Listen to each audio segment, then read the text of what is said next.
Opo. Saan pinartilyo? With Don Del Joseph Santos Estrada. Saan minartilyo? Sa ulo? Sa mata? Saan? Sa, kuwan lang po, dito lang po sa likod. Sa likod. Paano nanakit si Aling Franz, si Ma'am Franz? Na, Ano ginamit niya? Nanuntok ba? opo, nanuntok, Sarili niyang kamao? Ano pa? suntok, May ginamit ba siyang mga instrumento katulad ng kahoy, bakal? Pinukpok sa ulo niya? opo. Ano nga? Hindi, sabihin niyo sa akin. Tapos po, Hindi, sigutin niyo muna yung tanong ko. Anong mga instrumento ginamit niya para ipampukpok sa ulo ni Aling Elvie? na martilyo po. Martilyo. Martilyo. Tilyo? Opo. Saan pinartilyo? With Don Del Joseph Santos Estrada. Saan minartilyo? Sa ulo? Sa mata? Saan? Sa, kuwan lang po, dito lang po sa likod. Sa likod. Oh. Ano pa? Na, sinuntok pa siya. Sinuntok pa siya po. Sinandok? Sinuntok siya po. Sinuntok? Opo. Saan? Anong parte ng katawan? Sa katawan o mata po. Sa mata? Opo. No, Nino. Franz po. Ano babae? Opo. Ano pa? Anong ginawa mo noon? Hindi ka umawat? Hindi ka humingi ng tulong?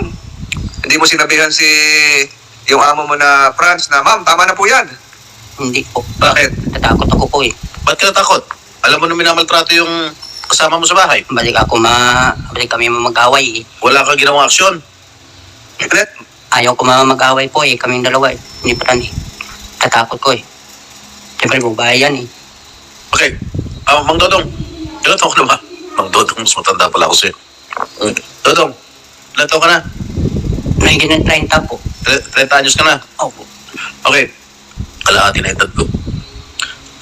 Gaano kadalas saktan si Aling Elvie? Magabi lang siya po nataktan. Ha? Magabi po. Gaano kadalas mo nakikitang sinasaktan si Aling Elvie? Diyan kami po eh, sa loob, sa kusina. O nga, gaano kadalas? Araw-araw ba siya ginugulpe, sinusuntok, pinamartilyo? Dalawa po. Anong dalawa? Dalawang gabi po.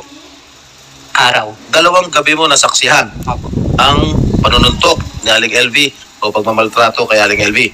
Dalawang araw lang? Dalawang gabi po eh. Ano, sumagot ka. Alam mo, Dodong, huwag ka matakot at bibigyan ka namin ng seguridad dito. Nandiyan mga kapulisan natin. Sige. So, ilahad mo na yung tunay na pangyayari kung ano nalalaman mo. Buong nalalaman mo sa pagmamaltrato, sa panununtok, pananakit kay Aling Elvie ni Ginang Franz.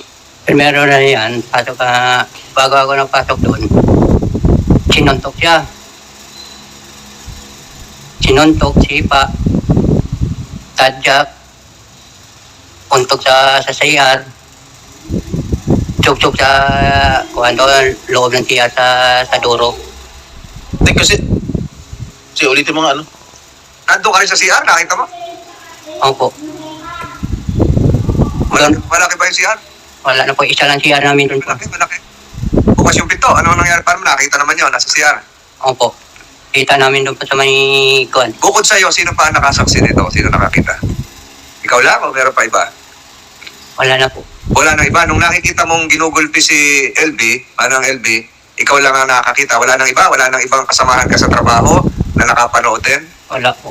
Ikaw lang. Opo. Meron bang alam ka na insidente na ginulpi rin si manang LB pero wala ka doon, iba naman yung nakakita? Opo. Meron naman gano'n. Opo. Sino naman yun nakakita? Iwan ko po, hindi na ko alam. Siyempre, karmi ako sa bukid eh.